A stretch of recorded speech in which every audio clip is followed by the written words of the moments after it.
Good morning, Joseph. How you doing? Hey, good morning, Bill. Doing great. How about you? Good, good. Can you hear me okay?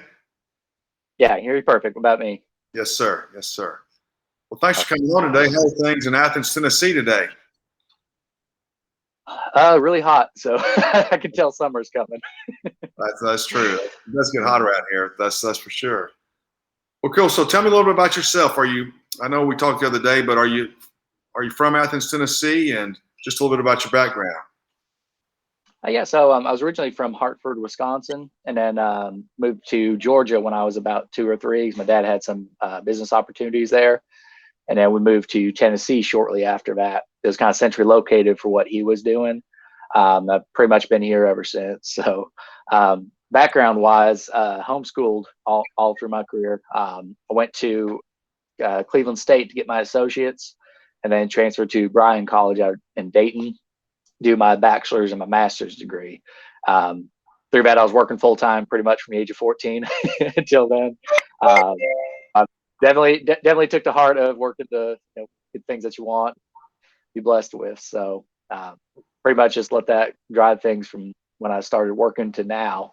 I always knew what I wanted to do as far as being an advisor, just try to work my way up to that with everything I was doing. So Okay, so back to being 14. When you were working at 14 years of age, going to school, did you enjoy the work and the workload, so to speak, or was it a burden to you? no, I enjoyed it. My brother and I, we worked on a ranch. So being homeschooled, we were able to, in the morning, go to a ranch, take care of all the animals, do feeding, fix fence, come back and do our schoolwork after that. I loved these. We got to get out of the house. He had a bunch of equipment and toys that we could use around the Sure, property. So I think that was the biggest perk of the job, was just being able to drive that stuff around all the time. sure, sure. Um, yeah, it was nice being out in the sun, getting some fresh air all day. So about homeschooling, we homeschool too. So tell me about homeschooling. Did you enjoy being homeschooled, and was that a good way to learn and grow up? Yeah, so I've really enjoyed it. I always, anytime I tell someone it's homeschooled, they're always like, "I can't believe that because you're not awkward." I'm like, "Well, not all of us are." Like, I'll be first to tell you, yeah, there's some out there that are. But no, I've always been very social as those get out getting into stuff. So even like once a week, how we did it was once a week, all the local families, we had a homeschool group. So everybody would get together, kind of take classes together on a curriculum we were doing. So, Monday, Wednesday, Thursday, Friday, we'd be at home doing stuff. But Tuesday would be out actually seeing other kids that are homeschooling too, kind of having that um, social stuff going on. Yeah, from there, I always enjoyed it because I got to sleep in late, get up, do my work. Um, when I was done, I was done. I didn't have to wait 8 hours and Sure, change classrooms, go do all that. So, and sure. we took some really nice vacations growing up too with Dad's work. Dad had traveling quite a bit, so we did stuff growing up that probably wouldn't be able to do if we were in public school because of the time off that we had to go to do that stuff. So That's plus neat. all the amusement parks are the lines are really short in the middle of a week when everybody else is in school. So Well, that's true. That's very true. That's true. There are perks. Amen. So, when you went to Cleveland State, what did you study? so in Cleveland State studied finance. So I always knew that was I joke with people because I was about 10, 11 years old. I knew what I wanted to do because everybody else like, I want to be a fireman, I want to be an astronaut, be a doctor. I'm like, I'll be a financial advisor. It's like, that just doesn't sound right to Right. fit in. Um, but I mean, I always loved finance. I always had just, I always felt like that was kind of my calling, my gift, so to speak, was just that kind of financial piece, being able to talk with people about it, explain it, educate them. Always been interested and always loved it. So from a very young age, I knew it's what I wanted to do. Also, I think we talked about a little bit too. I did pro wrestling for the last 10 years. Um, so part of it, my dream was that. And I was like, I really want to be an advisor, but if I can be a pro wrestler, that would be really cool, be a dream. That was something I was kind of working towards when I was going through high school. That's why I went, let me go ahead and get my associates at the bare minimum. So I've got something I can at least start on or fall back. The wrestling doesn't go off. Then from there, I decided to go ahead and get my bachelor's from there. Then they offered to pay for my master's. So I just went ahead and stayed and finished that out. So, What did you study finance at Bryan too? no, they didn't have finance in theirs, unfortunately. But my bachelor's, I had business administration, and then I had a focus in human resource on that. And on my master's, they had a marketing degree for that. So all three of those kind of went hand in hand with what I was doing between finances, managing people, and marketing. So got very well rounded throughout those degrees. Okay, man. Well, Ron's a great school. Did you enjoy it over there? Oh, I loved it. They were, I look at other schools around here and talk to people that go to the other schools. I don't think I'd fit anywhere else really that well. So, What do you think is distinctive about it over there? Obviously, it's a long-standing Christian school in Dayton. I think they don't focus on just trying to hammer certain things into you like other schools do. I won't go on the tirade, but as far as like evolution, things like that, everything wraps back around to the millions of years old, and this is how things were started, kind of contradicting the word. I liked how all their curriculum went with the word, and kind of, yes, we're learning stuff in it. They are human world-centered books, but it's more so focused on the actual learning aspect and facts of it versus just the opinions from it, and that's what I really enjoyed about it. Gotcha. I met Dr. Randall over there the other day, and he was really talking about that kind of thing, that helping you learn to think, essentially, Yeah. what you're saying. That's really helpful. So, how, just before we move on from here, you believed you had a calling to be a financial advisor. So, how did that come to you? What was it about the financial advising thing that seemed to spark that perspective in your life at an early age? At an early age, I've known quite a few through my life, and just seeing. So I know some that were very spiritual based, very good Christian men that did it, were highly successful, and people that were just in the kind of worldly flesh that were highly successful. So I knew if it was something I would work hard and apply at, and if it was a passion of mine, I would be successful in the things I could do with that from having that success. On top of that, just the education and teaching people, because this area specifically is a very just impoverished area for Mittman County. And I talked about some of the friends. There's a spirit of poverty over this area. People they stay in it instead of trying to get their way out of it. And understand those principles of having a budget, getting invested, working yourself out of that, so you don't have to live paycheck to paycheck. Don't have to worry about how you're going to eat, things like that. It's possible, everybody. Just a matter of getting it worked out and understanding it.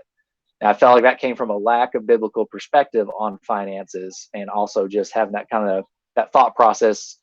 It may be something passed on generationally of, hey, well, my parents had a rough time living here, so now I have to have a rough time, and my kids have to have a rough time. Or I just stop that with me. So I don't care if somebody before me is having issues. That's where it stops as soon as it hits me. So for my children forward, it's going to be a blessing, and they're going to be prosperous and having the life that they want to. So you saw it as an avenue to help people in the Athens McMinn County area in a very tangible way, to get them really out of being in a state of poverty, basically, or being poor in that cycle. That's kind of part of your mission. Is that part of your mission now? Yeah, that's still a big part of my mission. Because I always tell people I want to work with whoever if they have a goal that they want to work towards, and they're going to be diligent about it and apply themselves to do that. If somebody just comes to me and says, "Well, I heard that stock market can make some money. I want to be rich," I'm like, I'm probably not the guy for you. You got something you're working towards. I tell you, that's why I differentiate myself. I don't care about the actual investments, and people think that's crazy being an advisor. I'm like, I don't care about whatever fund we're going to be using or stock, whatever. I care about the why behind it. What's driving that? What are we trying to accomplish? What is this money actually for? If we didn't need money, none of us wouldn't have it, right? So what are we trying to accomplish with it? It's ultimately just a tool that allows you to do things to make you happy. So if I can figure that out first, have that deep conversation with them. What are we planning for? What do we want to do? What are concerns we've got? If they've got charitable goals, want to take care of their family, all that. So once I kind of work all that out, then I go back and go, okay, in order to accomplish this, what kind of investments do we need to use to get them to that goal that they're looking at? And that, I think, has made just a huge difference. Because on COVID last year, I doubled the people that were coming in the business I had from referrals, because doing that and taking care of people, walking them through, if something happens, here's how we're going to take advantage of it and have a plan for it, and keep that perspective of, hey, we said 10 years down the road, here's what we want to do and plan for. We're still on track for that. Here's how we can make that even better, doing things now with COVID while the market was down like it was. So taking care of people, actually caring about that instead of just how much they're paying me or what they've got, that led to just a huge influx last year, which I was praising God for, because when COVID hit, I was like, I can't go knock on doors like I did the last 2 years. How am I going to meet new people and grow business? And that's where he told me I won't have to worry about money another day in my life. I just focus, trust on him, keep talking to people, everything else will follow through. So cool. That's inspiring. That's great. That's great, Joe. That's cool. Well, tell me about your Christian life. When did you become a Christian and these things, and how has it influenced you throughout your life and career? So originally, I was kind of brought up in church at a young age. We kind of joke at church when we're talking about salvation because all of us at some point have gone to Bible school, vacation Bible school. And, at the end of that week, they have the pastor come up, preach fire and brimstone. And if you don't want to go to hell, come up here right now. Well, of course, an 10-year-old kid's going to go, I don't want to go to hell and come up front. But we don't really develop that relationship unless we really tune into it and actually understand it all. We just go, oh, I don't want to burn in hell the rest of my life. Let me go ahead and come up here and raise my hand. So originally was, I say saved at that point, but never really had that relationship. That was more religion. And then about 17, started kind of getting in my own life, living out in the flesh, and string of just really bad things going on at that point, and just I battled with heavy depression at that point, a lot of attacks, and just looking back now, I know exactly what it was and how it happened, but at the time, just dealing with that kind of stuff. I was at a place where I was just done with it. I was over it, and then that was where God just talked to me. Just pretty much just ask me, what are you doing? That's when people are quick. Can you hear an audible voice of God? It's like, absolutely you can. If he needs to smack you upside the head like he had to do with me, he's going to do it. So that's what it sounds like. Sounds just like a person they're talking. Because I was sitting just like, I'm done with this. I'm kind of over life. And I heard somebody talking to me, and I was like, there's somebody here. And that's when I just had a conversation with him, talked with him. And that point, I really say that's where I really gave myself to Christ. But then even after that, there was probably about a 3-4 year period where, starting to get more in the Bible. I believe in God, but I haven't developed that relationship. It's still kind of in that religion piece. And then the church that we found now, we got plugged into them. I was a big turnaround because I was always one of, well, you can just have church in your house. You don't have to go to somewhere and be in a body to have church. The Bible says you can just do it here, making excuses. Not big on raising my hands either, but being plugged into this church, like first few times being there, just felt like home. Felt the presence of God there, and I was like, okay, this is it. And there was one experience really early on of that church it hit me, and that's where that relationship developed. And that was where I had some addictions, and that day, given all that over, like from that point forward, I haven't had any thoughts or concerns, issues on those addictions I had, all broken, all gone. And from that point forward that was where the relationship developed about 3 years ago now. That relationship developed, and I was like, this is what it is. It's not I'm saved, I'm not going to hell, or I believe in God, but I'm still doing all this stuff. It was, I want to be closer to you. I want to understand the things he's got for us. I want more. He says in his word that we're going to do more than he did on this earth. I want to do that. So how do I get to a point where I can do that and draw closer to him and go, okay, now that power is going through me and I can help give that to other people. Sure. Let me ask you, so along the way, how did the Lord work around you in a sense? Were people sent into your life to sort of say, to talk to you or minister to you and to either sort of ask you about what you were doing or help you to the scriptures, or anything like that happen? There's been a few people. One was when I was really young. I wish I would have known better back then, because when I was younger, we kind of went back and forth to Wisconsin here, and my dad was helping church up there. But the pastor, Lamar Davis, he was, looking back now, thinking some stuff that he was talking about and the experience I had with him. I tell people he was as close to being as Christ, I think, as anybody I've ever met, because he fully lived it, breathed it. And I never really had a chance to have an in-depth conversation with him because he passed back when I was only 12, 13. Yeah.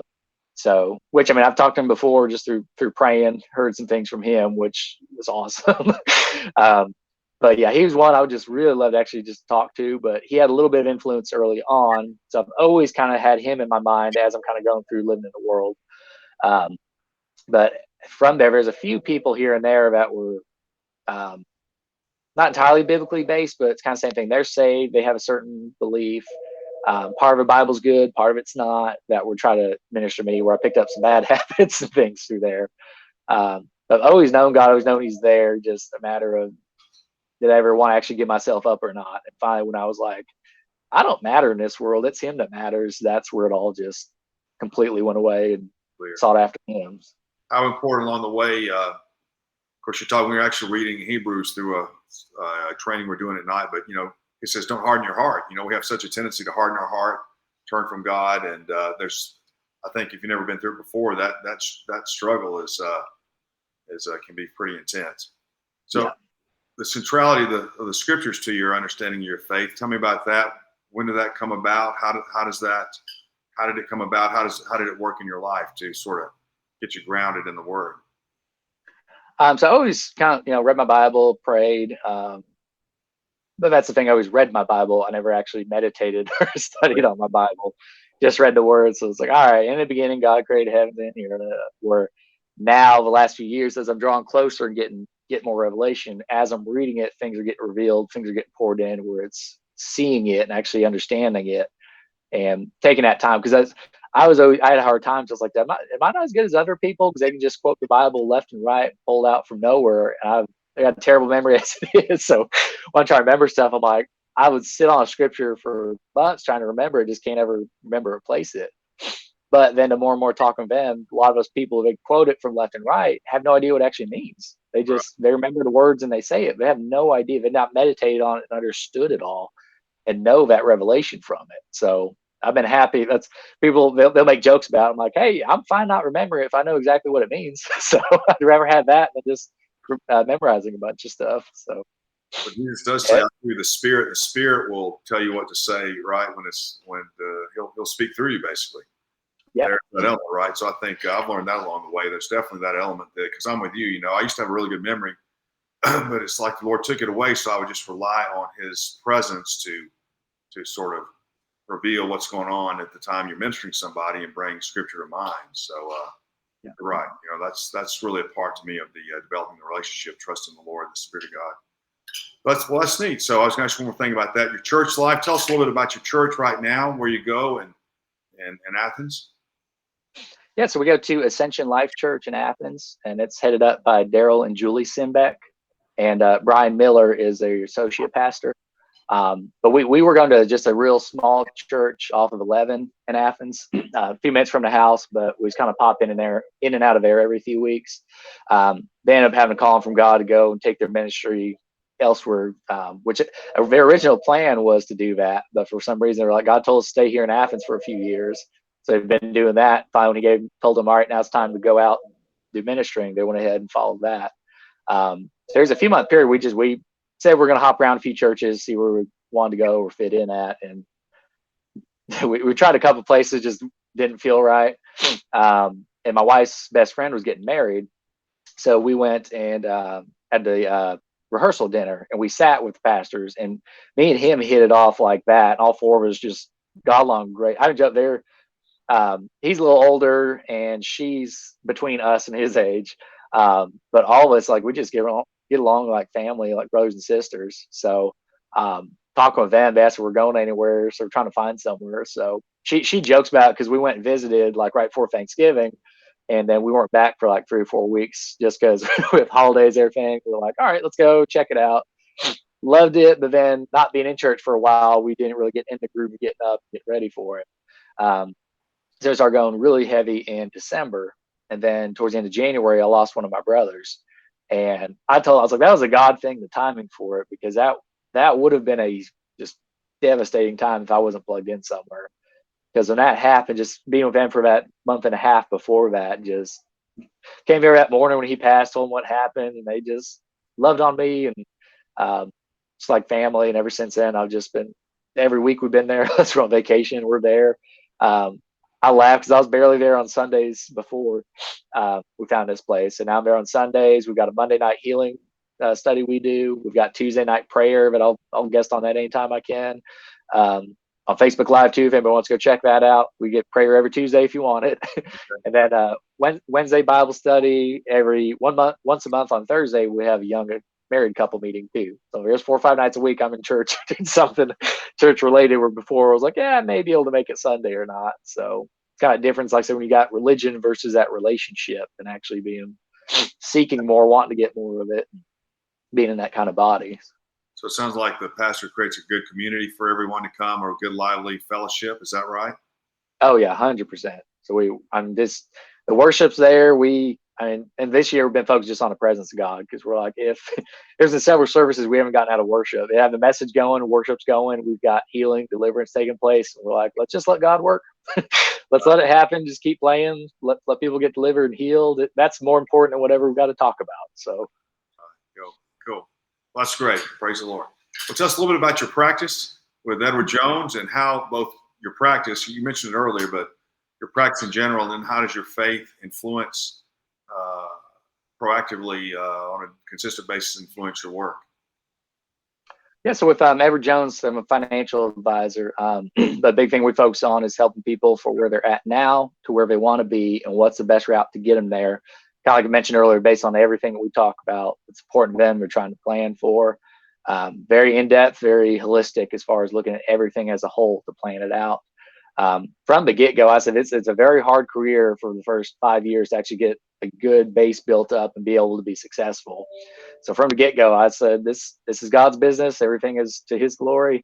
I'm the person here that can be able to do things, but it's working through Him to be successful and to grow.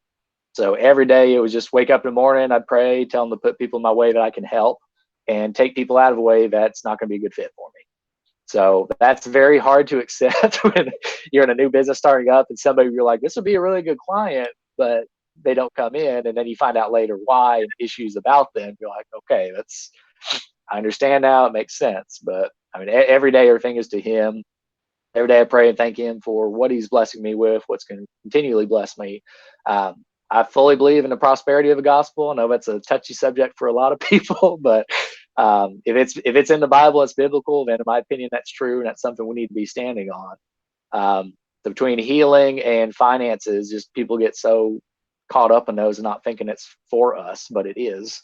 And that's where it's kind of turned into a ministry more than a business too, because if I meet with people that got health issues, I kind of pivot the meeting from talking about their finances to talking about how I've gotten healed, how Jesus has healed me, things He's done for me, and how I'm ministering to people on that now. So I've had a client that was diagnosed with cancer, shared the stuff I've been going through on healing, prayed with her. She started getting into it, meditating on it. And she texted me a couple weeks ago and said she got a clear bill of health and said it's completely gone. And I'm like, yes. So with several clients where they had health issues like that, be able to have God work through me and to heal them. Like to me, that's even more important than the business part, because that's something that they can take and share with somebody else and help bring them to God. So it's all that's intertwined. Even my business plan, one of the guys he commended me for, because he's like, this is the first time I've talked to 1,000 advisors with Jones. This is the first time I've ever seen somebody have scriptures in their business plan. He's like, so walk me through it. Let's go walk me through each one, as far as, with prosperity, about God will bless the things that you touch with your hands to the glory of Him. Now, that's where I think the prosperity stuff gets off on, because people go, well, I get a yacht. I just tell God I want a yacht and I'll get it. No. Is that doing something for the kingdom? Is that how it can help advance? Because that and that stewardship piece go together, because that's another thing. It's not my money. It's not my business. It's God's money, God's business. What can He do with that?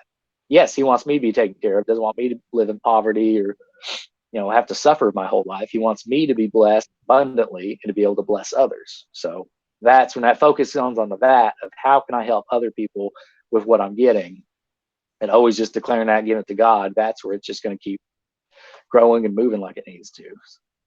That's good. It sounds like when you talk about it, you have people that are a good fit for you. The Lord brings them, sort of, and protects you from others who would be a good fit. And the fit of people that are coming in, you're able, in essence, to minister to them in the natural and supernatural, in a sense, meeting both needs they have. And we all have financial needs. There's no doubt about it. And so, and spiritual needs too. So you're actually working on two goals there with them, right?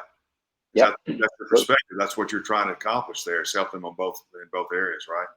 Yep, 100%. So, does anybody ever? I would guess say, like you said, the gentleman said, I've never seen anybody like that before. So how does, in a sense, did you select Edward Jones? And there's quite a few Edward Jones reps in the area because of their retail, the way they did business, and that facilitated your strategy, or did it matter? So I decided to go with them. The biggest thing was just the culture. So if you're an advisor, yeah, there's thousands of Edward Jones advisors. There's thousands of Charles Schwab, Ameriprise, et cetera. It's all you're all your separate office just under that entity of Edward Jones or Ameriprise. So researching all of them, even just going through the hiring process, talking with people, the first thing they asked me was, what's something important to you personally that you're wanting to accomplish over, say, the next 10 years? To me, that was big because everywhere else was like, well, what do you think you can do for us for the next 10 years of growing business and us get paid? Yeah. But they were like, what are you trying to do? What are you trying to accomplish? Their big thing just they're focused very heavily on family and on taking care of yourself and taking care of your clients. Take care of your clients, take care of yourself. Everything else will fall into place and work out. And they allow me to run my business however I see fit. If I want to take off anytime, I can do it, make my own schedule. I'm my own boss. So as long as I'm doing things legal and ethical like I need to, like you're supposed to be doing, then there's no issues. And I just run my practice like I want to, work with people I want, not work with people I don't want. So it really tied in just personally how I felt about things, and then also just for my Christian aspect, things that I thought were important, trying to be a business owner. So That's pretty good. That's a good fit. That's great. That's great to hear. A couple more minutes. I know you're busy. Tell us a couple stories, because I don't know if this is unique to Edward Jones, but they train you to go door to door when you start, right? Yeah. Talk about going door to door, and if you want to, tell a couple of those early stories when you had some challenges when you went door to door. Yeah, absolutely. So they start us off when we get licensed. So they'll hire us. They'll give us a date to start studying for licenses. So for pretty much 50 hours a week for about 3 months, I was just solely studying Monday through Friday. And then after a certain period, take my first test, then take my second and get passed. Then they would send me to home office in St. Louis for a week. And pretty much, like I said, teach us how to just go talk to strangers, because their big thing, which I get where they're at on it, which is why I was fine doing it. The best way to meet people is to get in front of them. So if I can find a neighborhood, go knock on 100 doors and meet 100 different people, that's a lot better than me going on Facebook trying to just say, hey, I'm trying to be an advisor. Here's how you can help me. I would say it was highly effective, but highly inefficient, because it was a lot of time spent knocking on doors where you could just call somebody and get them on the phone in 10 seconds. But we all know how cold calling goes, and we don't enjoy it. So I didn't want to do that. So door knocking, they taught us for a week of how to talk to people, some questions we should ask, try to uncover if we can help them or not, and then turn us loose to do that for 5 weeks. So I flew home Friday night. I was like, they said starting Monday, go out door knocking. I said, I'm gonna get a head start, just do it on Saturday, get myself used to it. That's good. Good. Walk out there in my suit and tie, flop up the driveway, knock on the door. I hear somebody yell from inside there, who's there? Like, and the lady opens the door, tell her who I am. She's like, we're not interested. We're not. Just slams the door in my face. And then I hear the husband yell, how would he like if we came and knocked on his door? Like, I'm just trying to meet people and get my name out there. I was like, all right, whatever, let's move on. Second door, guy answers, super nice. We're having a good conversation. Asked who I was with. I said Edward Jones. And he just starts waving his hands like, no, just don't even bother. You just leave now. Y'all screwed me out of so much money. I ain't giving you another dime. I lost so much money from you. And I was like, and he named the guy who was here. And I was like, okay, bye. Just turned around and walked off. Where now being in it and understanding like investments and markets and whatnot, I probably could have been able to help him really well, because I would have been able to understand why things happened, what happened, how it was set up. Where then I was still had no idea, and I was just like, okay, you lost money, I'm sorry, bye. That was my first two right off the bat. And I was like, what did I get myself into here? That's good. As I'm going along doing that, there's a couple where, like, one knock on door, guy opens the door, he's in a robe, not wearing any clothes, so wide open. I'm just like, hey, my name's this, here's what I'm doing.